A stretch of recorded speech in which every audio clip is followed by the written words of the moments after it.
2019 was a stellar year for the fans, both anime and manga. 2020 will no doubt maintain the sheer quality and offer even more greatness, while the fans will have to wait for fall season for the anime. The manga hype is on full speed. The last chapter of last year was filled with really good action, nostalgic sensation, and plenty of promising developments. The first chapter of this year was loaded with interesting and promising developments, and much like the last one, ending with a pleasing note. We have seen the reaction from Survey Corps towards the massive development, no pun intended. Now, we are seeing reactions across the town. It was no doubt in my mind, Isayama Sensei wouldn't have everyone safe, so unfortunately, many were victimized to wall collapsing, houses were destroyed, people are injured, and some lost their lives. Hitch and other soldiers helped the citizens from the rubble. She really has grown from her laid-back day. It's ironic and expected that Eren summoned all colossal titans to protect Paradise Island, yet the civilians are ready to go civil war among themselves. Some saw him as evil, yet some saw him as a messiah. One actually said their son's life was sacrificed for the greater good. That's plain messed up. What's worse is the excuses they made to justify the losses, including saying people die when a wall collapses on them.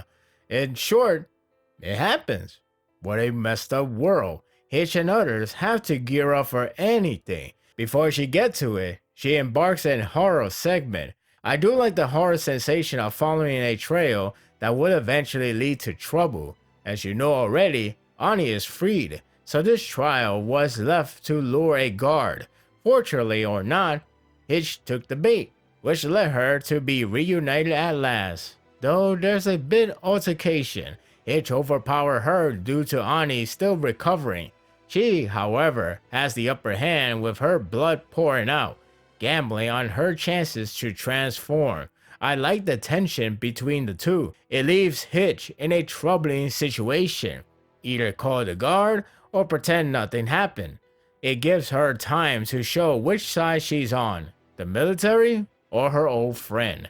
She chose her old friend, helping her to return back home. She wouldn't come out and say the actual reason for her decision, but that's who she is. At least she doesn't have to go to the basement anymore. Interesting to note, Ani was awake while she was crystallized. This helps the pacing to recent update for Ani, instead of trying to recap everything, which would be a lot. It also helps the foundation of their friendship as one panel shows Hitch and Army hanging out like old friends.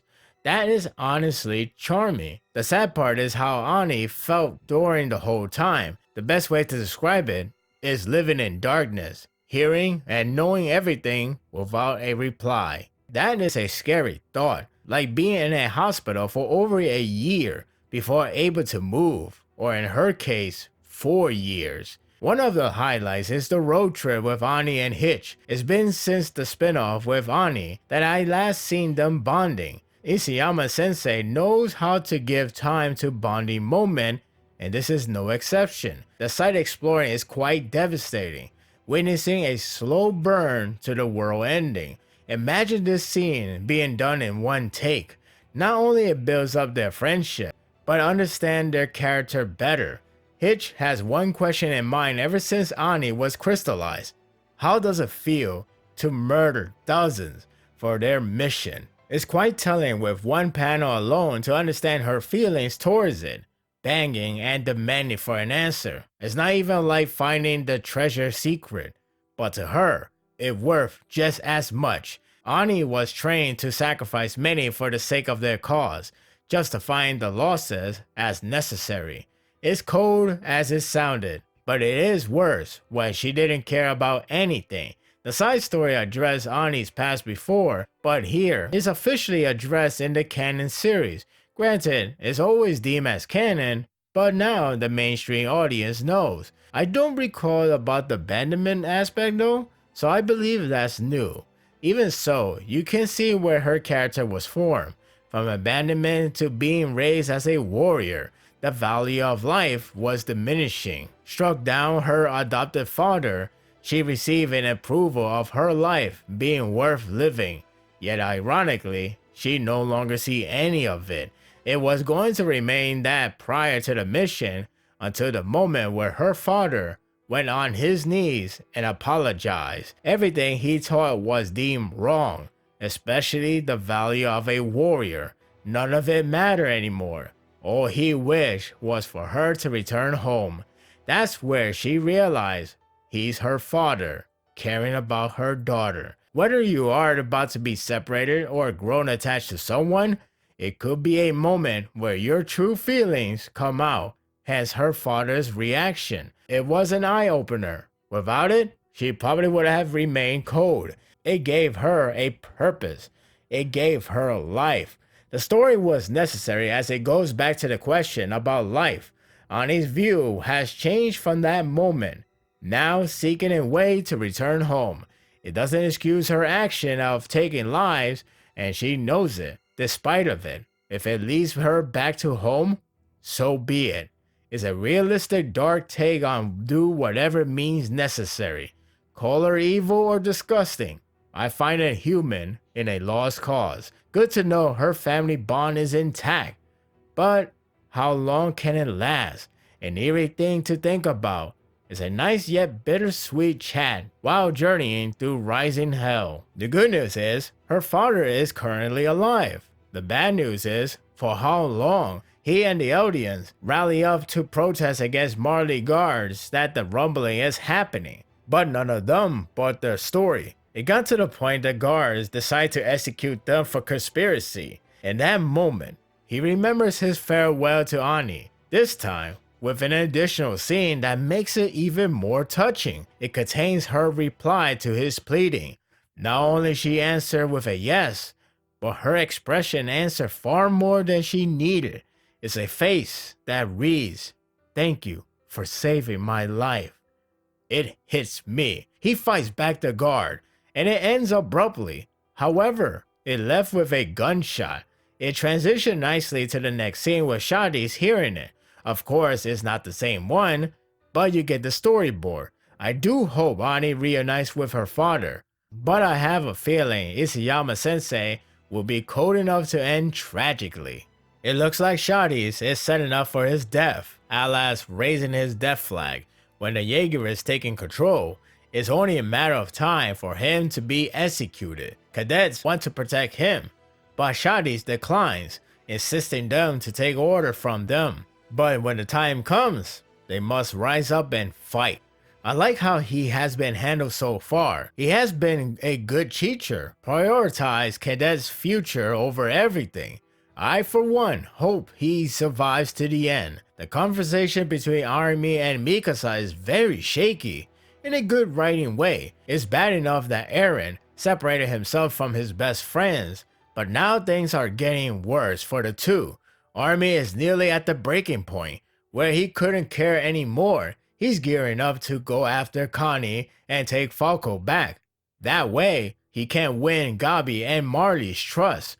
While that plan can result in a good outcome, the fact he has to destroy Connie's dream is upsetting. Hell, he doesn't hesitate to break it, which sets his priority that plays friendship aside.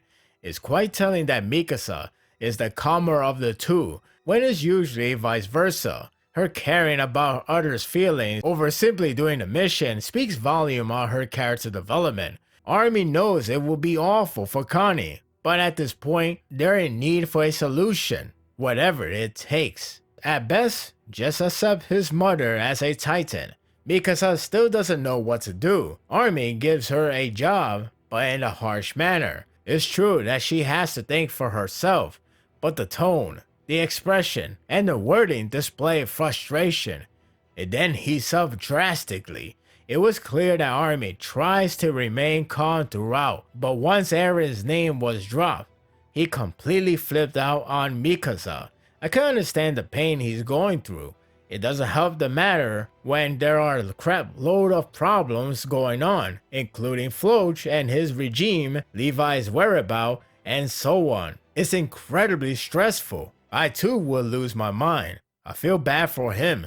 You can tell the whole thing is eating him alive. The sequence breaks down his conflicting emotions, from anger to stressful to sadness. He practically says Eren is no longer their concern, implying that he no longer matters to them. That hurt. The friendship tried the hardest to remain intact, but we have reached this point. It also reached to the point where Army is certain they made a wrong choice on reviving him. I know the fan base has debated this for a very long time, especially with recent anime, but this doesn't help the pro-correct decision side. I like how Isayama Sensei is playing off this notion, so he is fully aware of the ups and downs.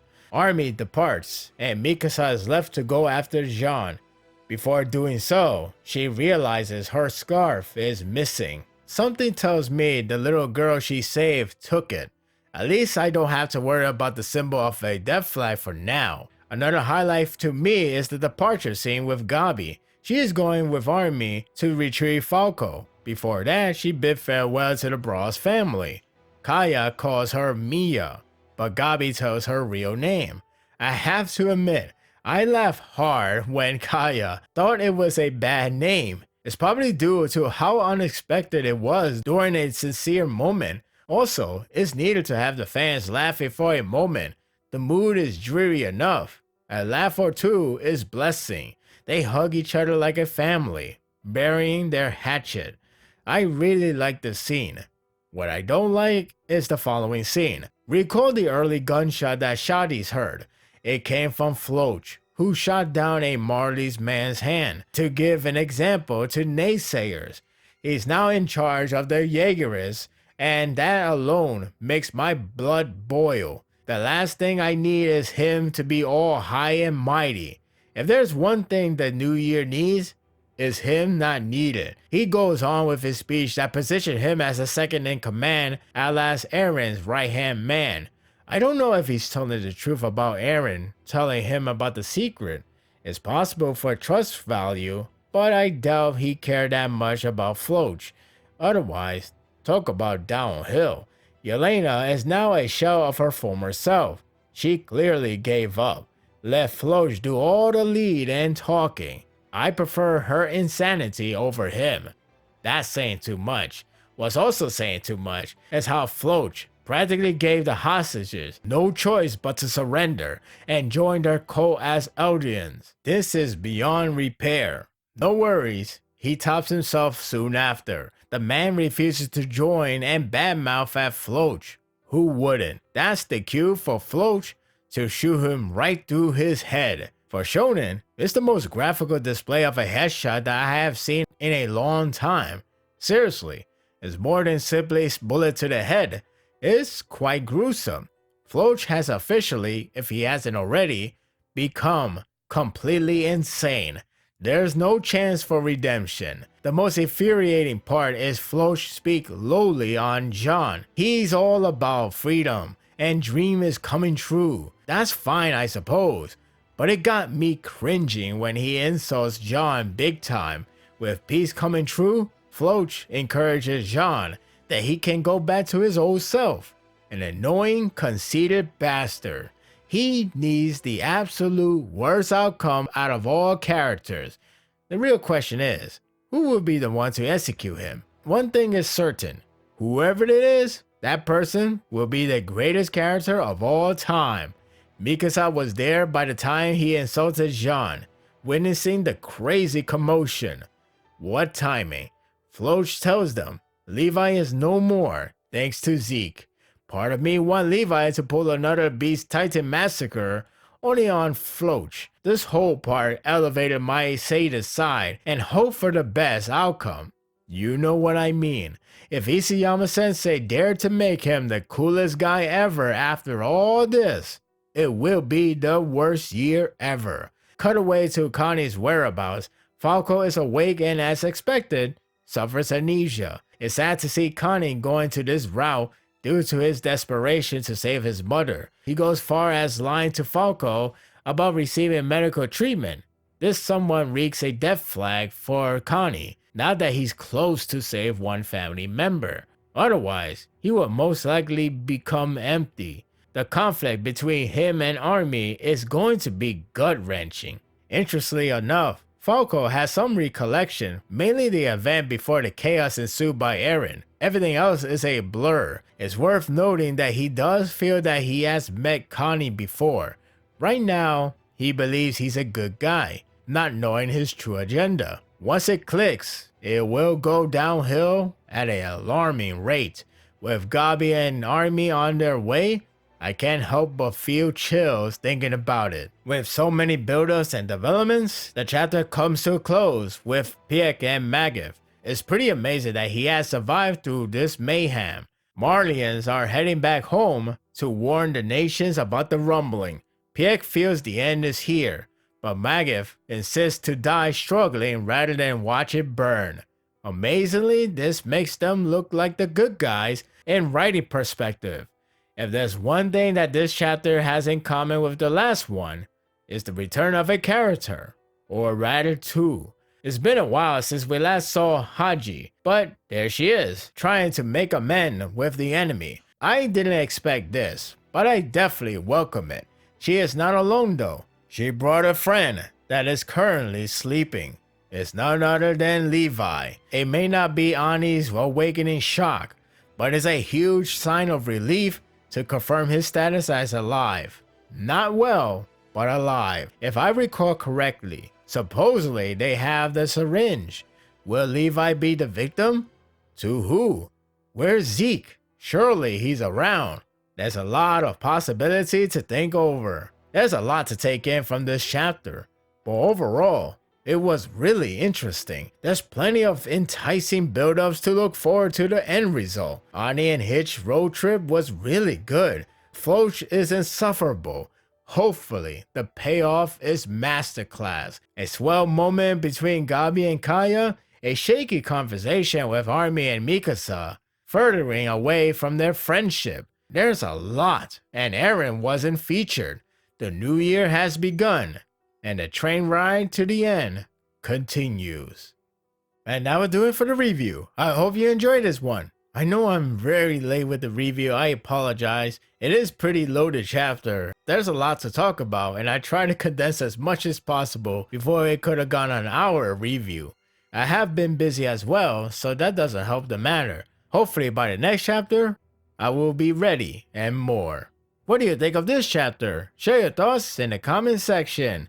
If you like this and want more of this, subscribe to my channel, and my world will be yours to stay. Until next time, take care.